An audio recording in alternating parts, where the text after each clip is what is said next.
بسم اللہ الرحمن الرحیم الحمد للہ رب العالمین، الصلاة والسلام علی محمد وعلی اہل بیتہ الطیبین الطاہرین، اما بعد فقد قال اللہ تبارک و تعالی فی قرآنہ المجید، بسم اللہ الرحمن الرحیم، وَلَقَدْ يَسَّرْنَا الْقُرْآنَ لِلذِّكْرِ فَهَلْ مِن مُدَّكِرٍ، اور بالتحقیق ہم نے قرآن کو نصیحت کے لیے آسان بنا دیا، تو کیا کوئی ہے نصیحت کو قبول کرنے والا۔ خلاصہ قرآن پارہ نمبر 11۔ اس بارے میں 3 سورہ ہیں: سورۃ التوبہ کا بقیہ حصہ، سورہ یونس مکمل، اور سورہ ہود کی 5 آیات۔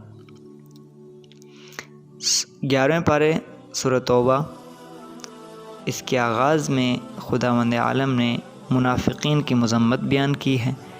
منافقین کے بارے میں 10ویں پارے کے آخر میں بھی بات ہو چکی ہے کہ یہ وہ افراد جو خدا نے ان کو بے نقاب کیا اور انہوں نے غزوہ تبوک کی جنگ، جو کہ ایک بہت بڑی جنگ تھی، اس میں شرکت نہیں کی۔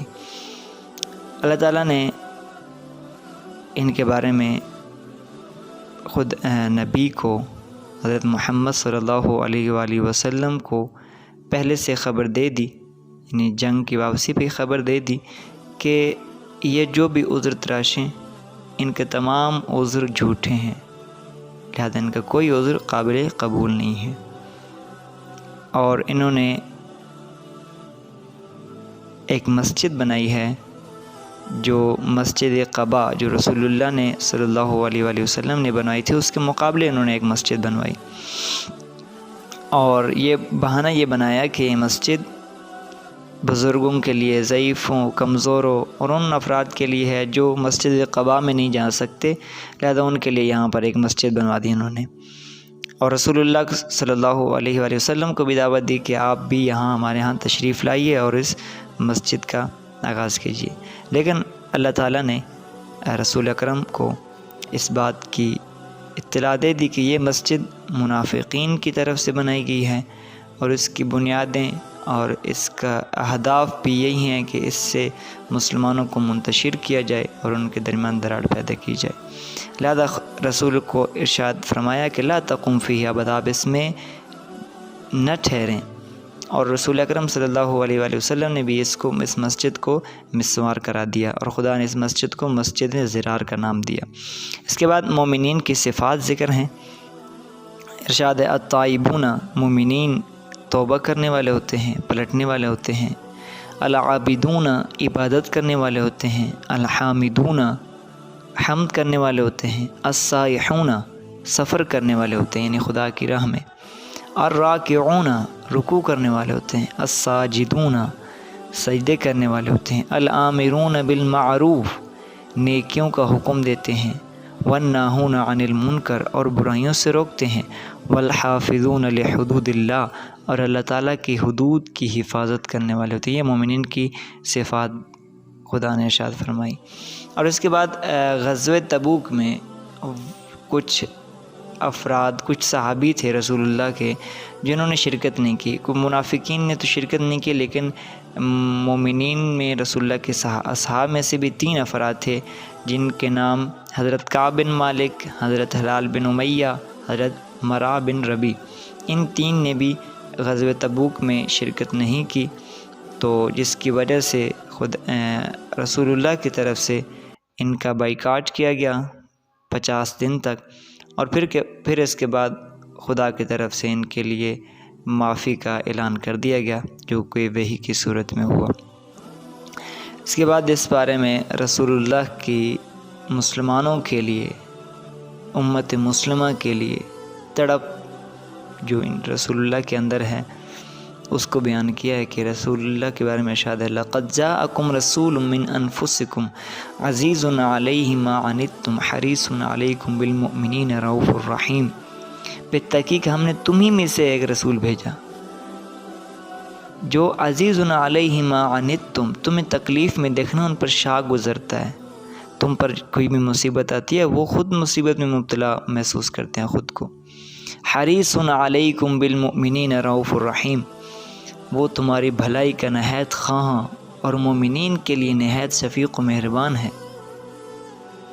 اس کے بعد سورۃ یونس، اس کے آغاز میں خدا نے توحید کو ذکر فرمایا۔ ارشاد ہے ان ربکم اللہ الذی خلق السماوات والارض فی ستۃ ایام، بے شک تمہارا رب ہی ہے جس نے آسمانوں اور زمینوں کو پیدا کیا 6 دنوں میں۔ خدا توحید پر دلائل بیان فرما رہا ہے۔ هو الذی جعل الشمس ضیاء، وہی تو ہے جس نے سورج کو روشنی بخشی، والقمر نورا، اور چاند کو نور بخشا۔ یہ توحید کے دلائل، اور اسی کے خلاف مشرکین کے معبودان باطل کو بھی خدا رد کر رہے ہیں کہ کیا ان زمین و آسمان کو بنانے والا کون ہے؟ سوالیہ انداز میں خدا پوچھ رہے ہیں۔ موت و حیات کس نے پیدا کیا؟ موت کون دے گا؟ حیات کون دے گا؟ یہ دیکھیں کیا تمہارے معبودان باطل یہ کریں گے یا خدا کرے گا؟ اس کے بعد خدا نے یہاں بھی قرآن کی عظمت کو واضح کیا اور چیلنج دیا۔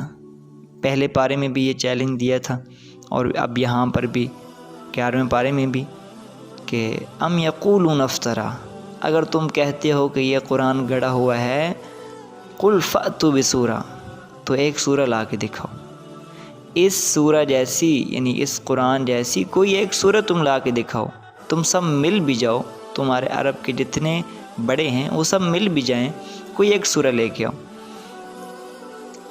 اور اس کے بعد منافقین رسول اللہ سے کہا کرتے تھے کہ اگر یہ قیامت جس کا آپ ہم سے ذکر کرتے ہیں اگر سچی ہے تو پھر لا کے دکھاؤ، پھر لاؤ۔ تو رسول اللہ صلی اللہ علیہ وآلہ وسلم نے ارشاد فرمایا، جو کہ خدا کی طرف سے وحی ہوئی، لا املک لنفسی ضرا ولا نفعا، میں تو خود اپنے بارے میں نفع و نقصان کا مالک نہیں ہوں۔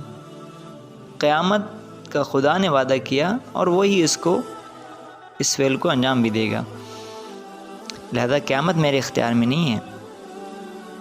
اور لیکن خدا نے کہا کہ رسول ان سے کہہ دیجئے فَإِذَا جَاءَ أَجَلُهُمْ فَلَا يَسْتَأْخِرُونَ سَاعَةً وَلَا يَسْتَقْدِمُونَ، جب یہ مقررہ وقت آ جائے گا تو پھر اس کے بعد اس میں نہ تاخیر ہوگی اور نہ یہ وقت سے پہلے یہ کام انجام ہوگا، یعنی قیامت کا جب ہو جائے گا، وقت آئے گا تو اس وقت یہ کام، یہ قیامت انجام پائے گی۔ اس کے بعد رسالت کے بارے میں ذکر ہے، اور اس میں حضرت موسیٰ علیہ السلام کا پھر ایک مرتبہ تفصیل کے ساتھ ذکر ارشاد فرمایا ہے، اور حضرت یونس کے بارے میں ارشاد ہے، یونس کے قوم کے بارے میں ذکر ہے، حضرت نوح علیہ السلام کے قوم کے بارے میں ذکر ہے، اور ان کی کشتی نجات میں جو حضرت نوح نے ایک کشتی بنائی جو خدا کی طرف سے حکم تھا انہیں، اور اس میں ان افراد کو سوار کیا جو حضرت نوح کو ساتھ دینا چاہتے تھے، اور انہوں نے ساتھ دیا، اور اس میں اور بھی ہر جانور کا ایک جوڑا اس میں شامل تھا، اور ان سب کو نجات دی گئی، باقی تمام قوم جو ہے اس کو غرق کر دیا۔